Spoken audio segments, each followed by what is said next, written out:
Well, welcome, friends. And this is John Dupuy again, the CEO of iAwake Technologies. And we have you, those of you who have been using iAwake for a while will recognize at least Joe's or Joseph Kao's name. What do you prefer, Joseph or Joe? Oh, it's already getting to a deep question about identity. Yeah. We're starting off hard here. Yeah, let's go with Joe. Okay, yeah. Joe, great. Yeah. Great. And we've been working together for a number of years now. And recently we had our first chance to meet in person. And I bopped down to London after I'd been in Hungary for a conference. And I had, I figured if I've flown all the way here, I might as well go meet Joe. And one of the main reasons I flew to London was to meet you in person. And we had a lovely time. And as I've written about you and your products a lot, you are a master hypnotherapist, right? That's a certification in the UK, and you are a Shakespearean actor. And somehow you figured out how to make these incredible brain entrainment. You do your own entrainment tracks, which is really extraordinary. And anyway, Joe took me to the Globe Theater, the reconstruction of Shakespeare's theater, as close as they could get from what they knew, very near where the actual one, the original one was. And that was a beautiful experience. Then we sat down on the banks of the Thames and recited Shakespeare and poetry and Bible verses that I remembered. And that was just a magical, beautiful time. And it was great to connect with you. It was fantastic. It was fantastic. Yeah. I think one of the things I said when we met is that in Shakespeare's time, people would say, let's go hear a play, and that people can become attuned to different senses, depending on the era. We live in such a visual culture, and now we say, let's go see a play, let's go watch Netflix. But people would be, the actors back then would be incredibly adept at learning lines from the sound, just from hearing and from listening for when your cue is. So tuning up the senses is a big theme of Brain Awake, this imminent release that we'll be discussing. Yeah, and I'm not sure exactly. How did you actually come to this project? I don't think I put a bug in your ear this time. This was just an original, and maybe say a little bit about it, what it's called and what it's for, and then I've been actually using it, and I'll share what my experience as a practitioner has been. Sure. Well, I've worked with a lot of clients over the years who've come to me for peak performance. So wanting to, one of the most astonishing was two brothers who rode the Atlantic Ocean by themselves with no support boat. They're in the Guinness World Records. They were teenagers at the time, and both vegan as well. So there was a specific world record that they broke. But how do you maintain focus? How do you maintain clarity, determination when the going gets tough? How do you stay in the zone? And I've worked with it, and so they took recordings that I made to assist them with that. And I've worked with people who wanted to improve their table tennis, people who wanted to improve their memory for tests that were coming up, and writers and artists wanting to improve their creativity.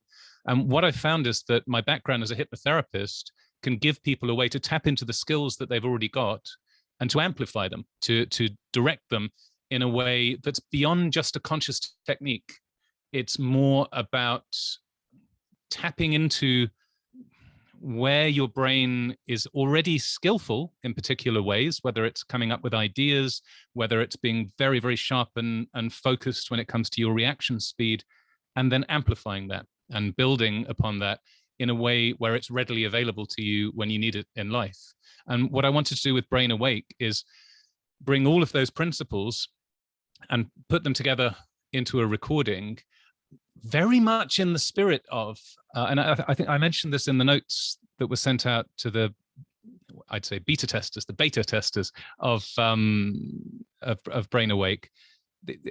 I wanted it to capture the spirit of the early days of brain entrainment as well, of the the excitement Yes. that drew me in, from the very beginning, that this what's possible in terms of intelligence enhancement, creativity enhancement, in terms of human potential, and how can you refine your senses, how can you think in using multiple senses and taking different perspectives on things in a way that enriches your life and your capabilities and other people's lives then as well, because of what you're able to offer. Yeah, and that's when you said that, it surely reminds me of when I first discovered brain entrainment. That freshness, I was so excited. I've been working with alcoholics and addicts and people struggling with depression and trying to get them to meditate, and just traditional meditation wasn't, it was very hard. Somebody getting off drugs, sit there and meditate. It's not an easy task.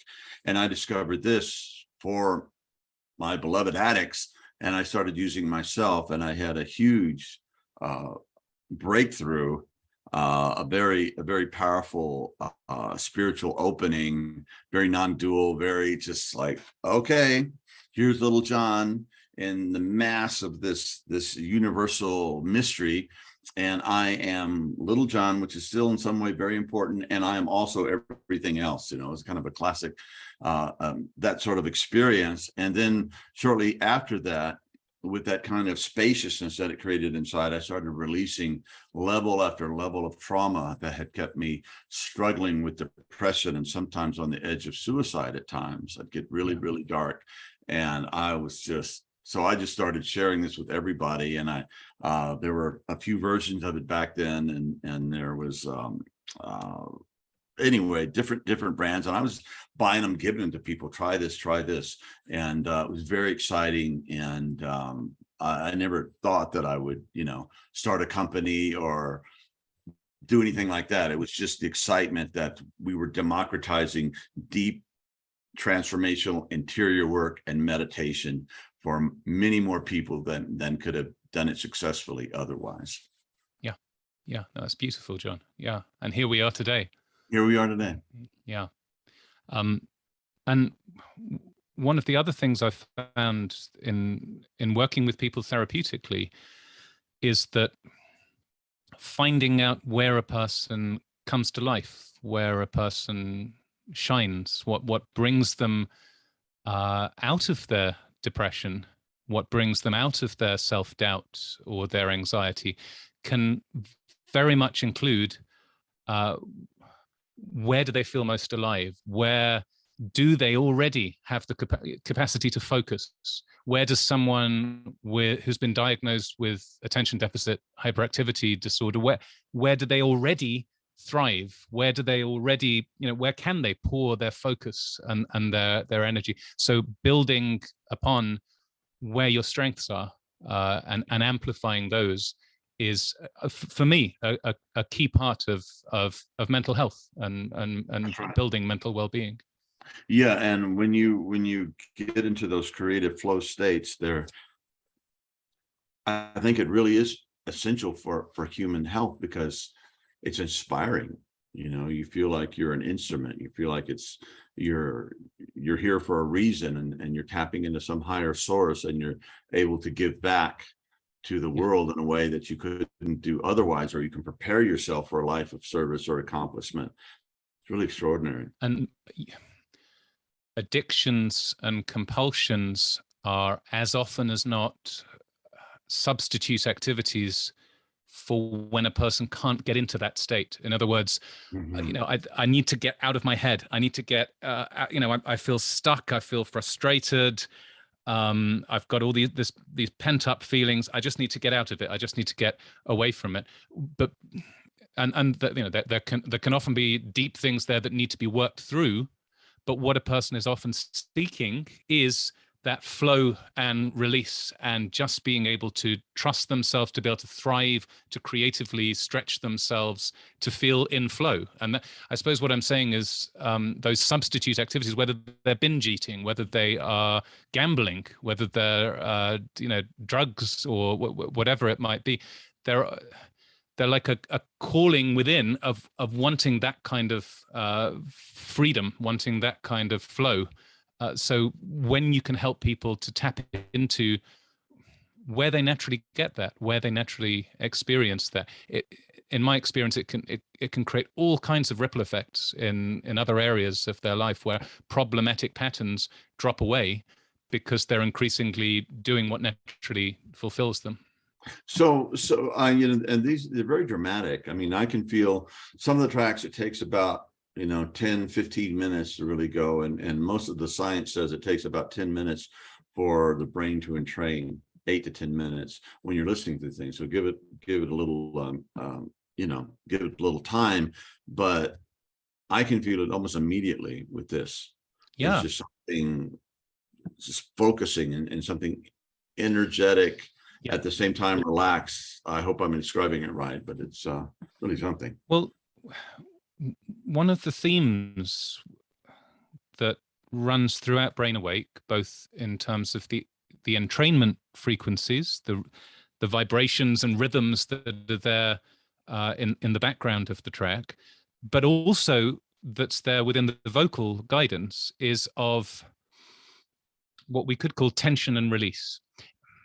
I'm hesitating before saying tension and release because it's not exactly tension, but it's, for example, if we take creativity, one of the strategies I've used for helping people to be more creative is of getting them to focus their attention on whatever project it is that they want to be working on, and of really connecting with the importance of it, of really connecting with the importance of why they want to have a breakthrough in this area, of bringing to mind what they've been working on, of amplifying the senses, the colors, the sounds, the tactile sensations, making it vivid and important, which gets the gears whirring. Asking yourself questions. I wonder what else I haven't noticed about this situation that could completely transform the way I think about it. I'm curious to discover how many other ways I'm about to have insights about this over the coming hours and the coming days that are going to just come out of the blue. So you're priming the brain, you're priming the body, mind, the nervous system to orient towards this and to say, this is important to me.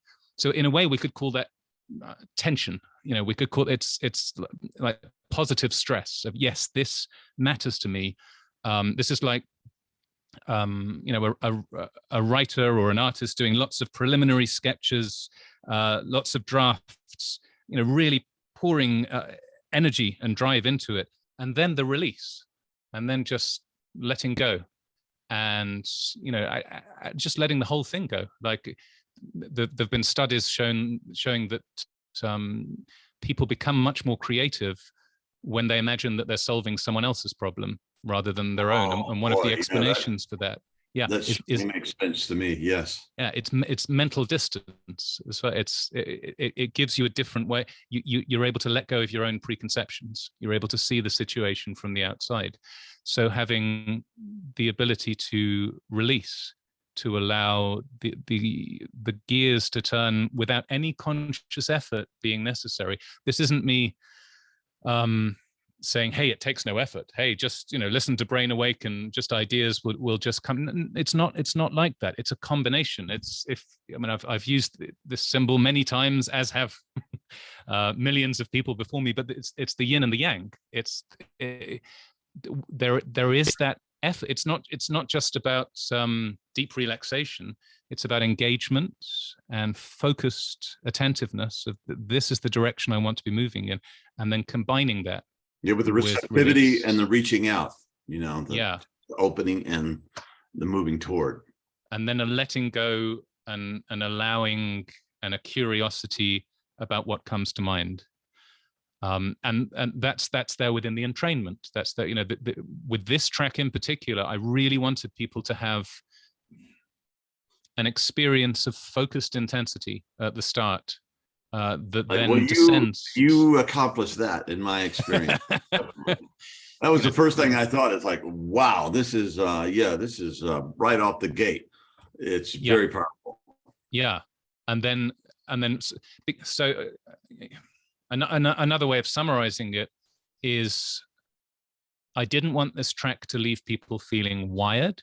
It's not like, whoa, I'm overstimulated here, and I didn't want it to leave people feeling woozy and out of it and drifting. It's about peak performance. So it's balancing just the right brainwave frequencies, like low beta, high sensory motor rhythm, kind of that. So it's focused, calm clarity, and then taking that into the alpha theta border, into a place where where memory consolidation takes place, where insights can come to mind, then back up to alpha, back down to the alpha theta border, and then coming up into even more focused intensity. So there's a whole journey there within it, with stronger entrainment.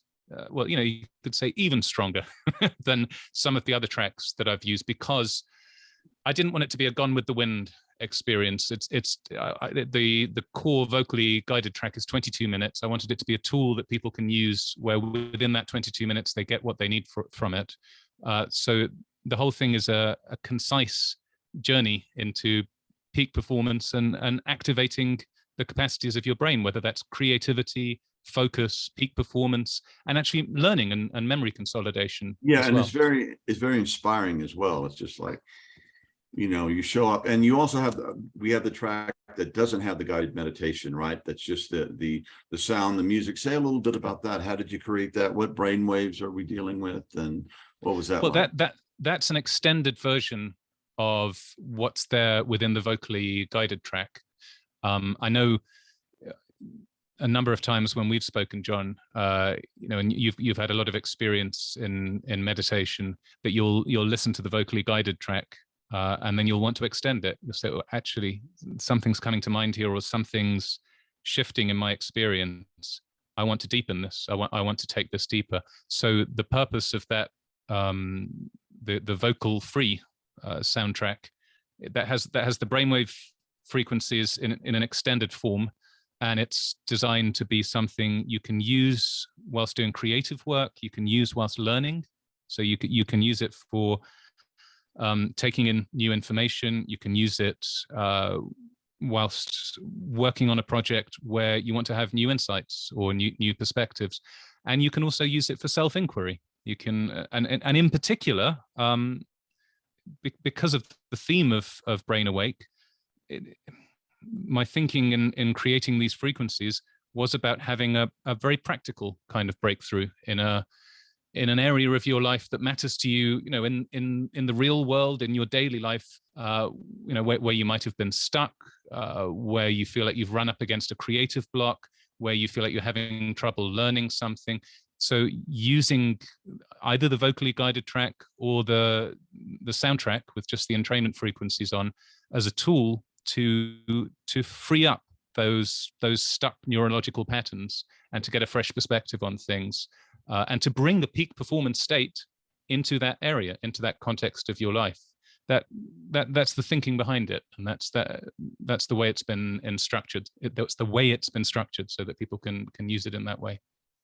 Yeah, and let me tell you about my thing. Well, some of you know I'm been involved in this new podcast, Deep Transformations. That's what I know. We've been around for probably a year now.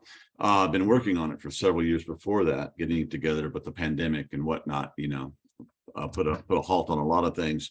But we're back, and my co-host is Dr. Roger Walsh, who's a psychiatrist and a scholar, and he got his PhD at the same time he was getting his medical degree. That shows you what kind of, mental capacity this guy has. And he's written many very important books, and he's met just about everybody. So I'm like, okay, here I am. So I've had to be preparing for these podcasts. It's like being in grad school again. I'm really having to read, and these are people that I've known of for years and read their works, who have been influencers in the transformational and spiritual and other realms that I really have to get my act together. And the track has really helped me just to stay focused, and it's been wonderful. And one of my goals in doing this podcast is I wanted to do something something that personally that would help me be a better man. And I'm really getting work by being with these people. And it seems when we get into that space that I'm not just awestruck as, it might be, I'm meeting a lot of my heroes and people I've admired for years, but I'm right there present with them. And I'll let everyone be a judge. Check out the podcast. And sometimes it's time just to listen very deeply, right? Because there's when somebody's listening deeply, and it evokes you, and there's a time to also to come out and express or ask questions or add something to it. So that's been going very well. And recently my wife has started digging out all my song lyrics. I was a very prolific songwriter back 20 years ago, maybe, and I did some albums, and people really, really liked them. And frankly, I don't know how the heck I did it. How do you write a song? I don't know. I don't remember how. They just seem to magically happen. So in this process, I started reviewing some of my old lyrics, and my God, these are pretty good. And then I had this thing on my heart about the Ukraine. And I have friends over there, colleagues, and people I've gone very close to that are part of the resistance, part trying to help medically and other ways to support the horrible invasion and murderous attack on their country. And I said, okay, there must be a song that I can write about this. I feel so deeply about it. And it just began to emerge. And I wrote this song. And it's a very passionate, and it's just the ideas that I wanted to convey just happened in that process. And I played it for my Ukrainian friends, and they said, please send it to us with the lyrics. We want to spread it around our networks. And they're involved with people and preparing people to go in and bringing loads of supplies and relief and medical care into Ukraine. And so I'm going to the studio probably tomorrow to record it and get it out. And that was just like, thank you, God, for that one. So yeah, really, really inspiring that still can come through after kind of just focusing on other things and forgetting how I did it. And I think there seems to be a relational thing there with Brain Awake and my practicing with it and rediscovering my gift of songwriting. So thank you for that.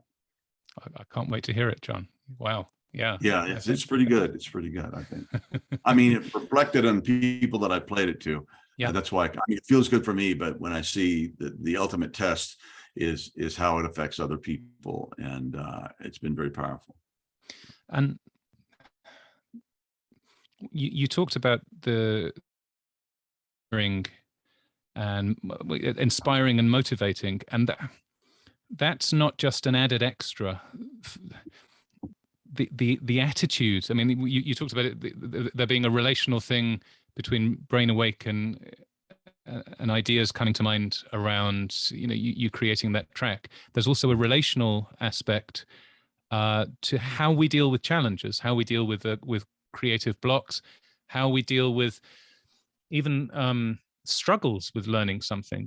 What's the attitude that we have? Do we have the attitude of, oh, well, that just shows I've lost it, that just shows I can't do this anymore? Or do we take, I'm going to say, almost a perverse pleasure in the struggle of, right, this is hard. I mean, it doesn't have to stay hard. There's a point at which flow does happen. But in that initial uncertainty, am I going to let this beat me? Or am I going to keep coming back to it with a persistence and a curiosity and a willingness to go in different directions and a willingness to notice when ideas come out of the blue? They talk about that with why sensitivity and creativity often go hand in hand, and being able to tap into your own sensitivity matters, because ideas are sometimes just out there on the periphery. They're just there, they're the ideas that other people, or that some people anyway, might dismiss. Well, there's no use in that. But actually being able to see the gold in it, being able to say, actually, I was almost about to dismiss that. But there's something in that. There's something in of finding those half-formed ideas, those things just on the periphery of your awareness, and being interested in them. I once worked with, so I did when I was in London, when I lived in London, I did a fair bit of improvised theater, like it just as a I occasionally got a bit of payment for it, but it wasn't my professional. You know, I'm a psychotherapist and hypnotherapist, not an improviser. But still, I trained quite a bit in it because I was fascinated by it, and it was a training in spontaneity and a training in trusting your impulses. But I remember this woman who was highly experienced at it, and just the way that she spoke to me when we were doing a scene together, she was finding the gold in what I was saying. And of course, I felt, oh yeah, I'm coming up with good ideas here.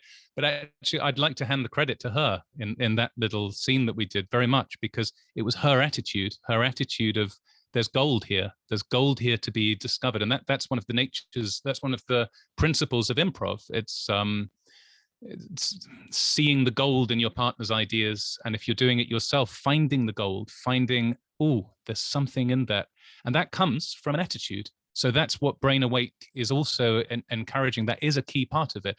You can't have abstract, tedious PowerPoint slides and graphs about these are the steps to creativity. It doesn't. It is an attitude so I remember this woman, just wide-eyed, looking at what I was saying in wonder, like it was just the most amazing thing she'd ever heard. That in turn allowed new ideas to develop and allowed this amazing, crazy scene to come about through that relational aspect. Having that same relationship with your own ideas and with other people's ideas, finding what works and building on it in your own life and in what you're researching and what you're reading. It can take you to all kinds of really exciting and interesting and unique places. That's been my experience. And I would imagine the same skill or that same phenomena works in psychotherapy. Oh yeah. Because a person starts to talk, and what happens there is largely dependent on the therapist creating a space of openness and trust and incisiveness just at the right moment, turning the person there. And then it can go into very deep and very healing flows. And it's really good to study psychology and know all the theories and know all this stuff. But when you get into the room with an individual or a couple or a group for that matter, it's something the intuitive mind has to take over, and that creativity has to happen. And it can be quite magical. Oh yeah. Yeah. Every psychotherapy session I ever do, that there's a collaborative quality to it where I don't know what's going to happen, and it comes out of that relational interaction and in finding I'm looping back to what we were saying earlier, but finding where the person shines as well, where they come alive. And it's much easier in my experience to work with the struggles and the challenges from a place of strength and from a place of, I'm going to say from a place of light, but from a place of, but I don't mean that in a woo-woo kind of, that's not just about imagining light. That's about finding the places, finding the connections that the person has, the people who are important to them, the values that are important to them, the hobbies, the interests, the passions that they have, the dreams that they have, helping them to connect with those, being interested in those, interested in where is the person already strong, and helping them to see that where do they already have these amazing resources. From that place of strength, it then becomes much easier to align yourself with the person and say, okay, and then how are we going to deal with this challenge? Absolutely. When the person's resourceful, it becomes much easier to work with the challenges as well. Awesome. Thank you. And which brings us back to Brain Awake, catalyze your thinking and your creativity. So I see this as being very valuable for students such as myself. I'm still a student. I'm having to cram every time we have an interview coming up with one of these brilliant human beings. And whether you're trying to get your bachelor's degree, or you're in high school, or you're trying to, well, like I've started reading Shakespeare thanks to you. Reading You're Shakespeare. welcome. You're welcome. Yeah. Oh, yeah. Indeed. God, how wonderful. I dropped out early in school, so I missed that, and I went directly from junior high or middle school to the Greek classics, and I missed Shakespeare in between. So I've had to go back and study, and it's very, very rich. But yeah, and this sort of, as you were saying, this sort of increased focus, creativity, insight, understanding can change your whole life, and it can help you get through the dark periods and help you actually use the darkness and the suffering as fuel for change and for creativity and for increased enlightenment, if you will. And that's extraordinary. Can you tell us what brainwaves that you wove into the tracks themselves? Sure. Well, there's, in pretty much all of the recordings I've created, with the exception of the sleep tracks for iAwake, the sound asleep program, that's very different. But within all of them, there's a layer of background gamma that I've always found ties together the entrainment frequencies really, really well when it's all layered correctly together. Sometimes that's emphasized more within Journey to the Depths of the Soul. There's a stronger gamma element there supporting that. Here within Brain Awake, it's there in the background, but the primary entrainment frequencies oscillate. So they oscillate from the sensory motor rhythm, sort of mid to low beta level brain waves, going down to the alpha theta border and just up and down a little through it. So there's an oscillation that respects the time limit of the track. For audio brainwave entrainment, you can't make too many changes within. If it's too fast, the brain can't keep up with it. So it has to be at the right level of change, for the brain to adjust to the shifting frequencies. So I took a lot of time and care adjusting them in such a way that, and it's been your experience as well of listening to it, that right from the start you can feel the intensity and the focus, and then as the sounds shift, that matches the change in the brainwave frequencies as well. So you can hear the shift. There's these lovely high definition 3D bird sounds and water sounds at the start that they're recorded in a particular way, so the brain processes them in 3D, and then as they start to fade out and as the music shifts, you go down and down into a more relaxed sort of alpha theta kind of state, and it just oscillates, bringing wakefulness and relaxation into the experience, so that you're bringing these insights from the alpha theta state into wakefulness, and then being curious about what else comes to mind out of that. And then by the end, there's even more into beta. So that's the other thing. It's not like the last 30 seconds of the track is just a bit of a wake up. I really wanted to make sure that this didn't leave people woozy or drowsy or anything like that. It left people clear, focused, and ready. So that thinking went into the design of all of the frequencies. Wow, brilliant. And I imagine you can use the music, just the music without the guided meditation, while you're actually studying, or you're preparing for a test or a project, or writing a paper, or writing a novel, or whatever you're involved in. So increased joy and creativity, increased access to that mysterious realm of the creative, increased sense of being guided and purpose in your life, and flow in your creative process. Extraordinary stuff.